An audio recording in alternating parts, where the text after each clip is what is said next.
कर रही है। अज्ञानी है आप। मैं अज्ञानी है आप। आपके लिए अज्ञानी हो सकता हूँ, लेकिन मैं समाज के लिए पर ऊंची टिप्पणी करने वाला अज्ञानी है। मनुवाद को पूजने वाला अज्ञानी है। मनुवाद पूरा विश्व में है, और मनुवाद ही ऐसा चीज है जो सबको सर्वे भवन्तु सुखिनः सर्वे सन्तु निरामया सब पर सकल ताड़न के वो महिलाओं के विरुद्ध नहीं है। तो बताइए, महिलाओं को प्रताड़न की बात नहीं है। उसका संविधान पर टिप्पणी क्या, संविधान को सैकड़ों बदलाव संसद में हो चुका है।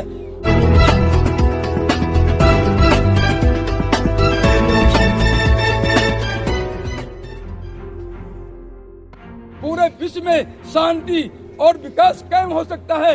आज इसी सत्य को दबाने का काम आप जैसे मीडिया और आप जैसे सैकड़ों मीडिया कर रही है। अज्ञानी है आप। मैं क्या अज्ञानी है आप। आपके लिए अज्ञानी हो सकता हूँ, लेकिन मैं समाज के लिए पर ऊंची टिप्पणी करने वाला अज्ञानी है। बार बार आप गलत बात बोलते हैं। अज्ञानी है। बार बार आप बाबा साहब के मनुवाद मेरे लिए मनुवाद को पूजने वाला मनुवाद को पूजने वाला अज्ञानी है। मनुवाद पूरा विश्व में है, और मनुवाद ही ऐसा चीज है जो सबको सर्वे भवन्तु सुखिनः सर्वे सन्तु निरामया। अरे भाई, आपने देखो ढोल गवार शूद्र पशुनारी इतना त्याग किया है ना, वो आपको पता नहीं है। और अर्थ का अनर्थ, अरे भाई ढोल लोगों ने, अच्छा ये बताइए, वामपंथी लोगों ने अर्थ का अनर्थ लगाया है। ढोल गवार शुद्ध साथ कह सकता हूँ, सुनिए। अरे दोहे पे बताओ ना फिर। उस पर करें ढोल गवार शुद्ध पशुनारी सकल ताड़न के वो महिलाओं के विरुद्ध नहीं है। तो बताइए, महिलाओं को प्रताड़न की बात नहीं है। उसका शब्दार्थ दूसरा है उसका। आप लोग अर्थ का अनर्थ लगाते हैं। बताइए अर्थ, हम बताइए। सच का ज्ञान नहीं होता। आप बताइए अर्थ। अरे छोड़िए, माफी मैंने कोई गलत नहीं किया हूँ। संविधान पर टिप्पणी क्या, संविधान को सैकड़ों बदलाव संसद में हो चुका है, मंत्रिमंडल में हो चुका है। इसलिए हम दोषी नहीं है। संविधान का देख रही है। ऐसा है, संविधान को लागू करके ये नेहरू ने लागू किया। नेहरू को आगे सबने नतमस्तक हुआ, चाहे वो सरदार वल्लभ भाई पटेल भी थे, वो भी नतमस्तक हुए। और जो भी अम्बेडकर साहब ने कहा था, अम्बेडकर साहब ने कहा था आर्टिकल 32 संविधान की आत्मा है। कुछ पढ़ा लिखा है आपने? ऐसे चले है पार्टी के प्रभारी बन के कुछ भी कुछ पढ़ लिखा? अरे सुनिए, आर्टिकल 32 आर्टिकल 226 सारा चीजों मुझे मत बताइए। मैं कानून में जीने वाला आदमी हूँ। मैं आपको बता दूं, कितना जो कितना आर्टिकल है? सुनिए, कितना आर्टिकल है? आर्टिकल संविधान में कितना सुनिए, कितना आर्टिकल है?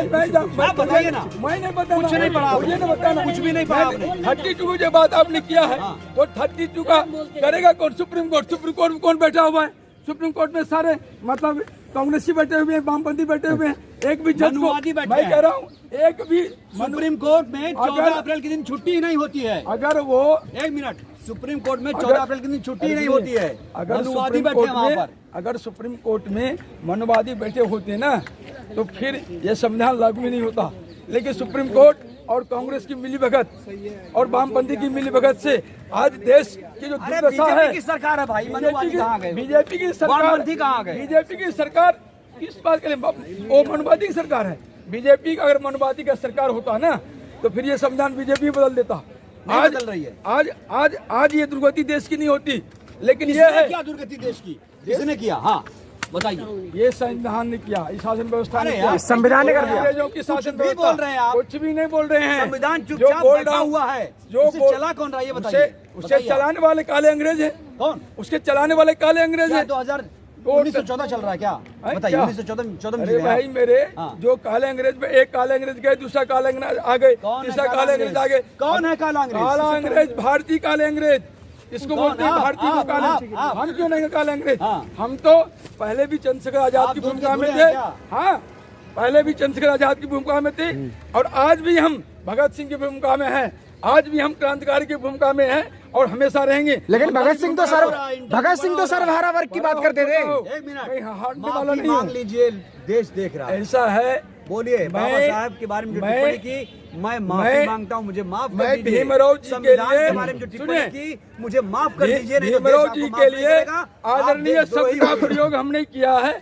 भीमराव जी के लिए हमने कोई गलत शब्द का प्रयोग नहीं किया है। अगर गलत बोलता तो माफी की सवाल होती। लेकिन मैं मनुस्मृति उन्होंने कुछ नहीं जलाया था। भीमराव अंबेडकर जी को जिस प्रकार इज्जत देना चाहिए है, लेकिन वो इज्जत न ये कांग्रेसियों ने दिया, जातिवाद के न ये खिलाफ थे वो। वामपंथियों ने दिया। जातिवाद के खिलाफ थे। जातिवाद के खिलाफ नहीं, जातिवाद का जहर उन्होंने ही दिया है। जातिवाद का बढ़ावा दिया। इस संविधान के द्वारा जातिवाद फिर के गलत जहर टिप्पणी की दिया। आपने। फिर फिर सही गलत बोला हूँ, टिप्पणी की सही आपने। बोला हूँ, फिर गलत सही टिप्पणी बोला की हूँ, आपने। सही माफी बोला मांगिए, हूँ। माफी नहीं, मांगिए, माफी मांगिए। जातिवाद का जहर इस संविधान के द्वारा दिया गया है। अरे भाई संविधान और- का प्रेम्बल क्या कहता है? हम भारत के लोग। और बताइए, वहाँ हम पर भारत बताइए के क्या लोग। है? और हम अगर भारत के लोग अगर भारत को एक संपूर्ण अगर ये संविधान सुनिए, धर्मनिरपेक्ष अरे बनाने के छोड़िए, लिए। हाँ। बताइए, ये बताइए। अरे संविधान की प्रस्तावना आपने पढ़ी है सबको आपने? अलग अलग काट काट के संविधान की प्रस्तावना पढ़ी है आपने? पूरे हिंदुस्तान को टुकड़ों में बांट दिया। अरे कमाल है। और अगर आप जहर जातिवादी करने वाला थे तो संविधान में माफी देते। मांग लीजिए, जो मैं जो इंटरव्यू भारत के करूंगा लोग हैं, आपका। सुनिए, आपका जो इंटरव्यू भारत के खत्म। लोग हैं, आपको माफी नहीं, मांगना पड़ेगा। जो हमारे भारत दर्शक के लोग देख रहे हैं हैं। वो सभी हमारे भारतीय दर्शक हैं, माफ नहीं कोई करेंगे। जाति नहीं, कोई हमारे पाति दर्शक नहीं, कोई माफ भेदभाव करेंगे। नहीं। माफी मांग लीजिए। ऐसा है, मांग हमने- लीजिए, हमने मौका गलत है। बोला ही नहीं है। 200 मिलियन लोग देख रहे अरे हैं मैं आपको। कह रहा हूँ चाहे 1000 मिलियन देखे, हमने गलत बोला ही तो नहीं देखा है। आपने किस तरीके की टिप्पणी की है इन्होंने संविधान के बारे में, बाबा साहेब के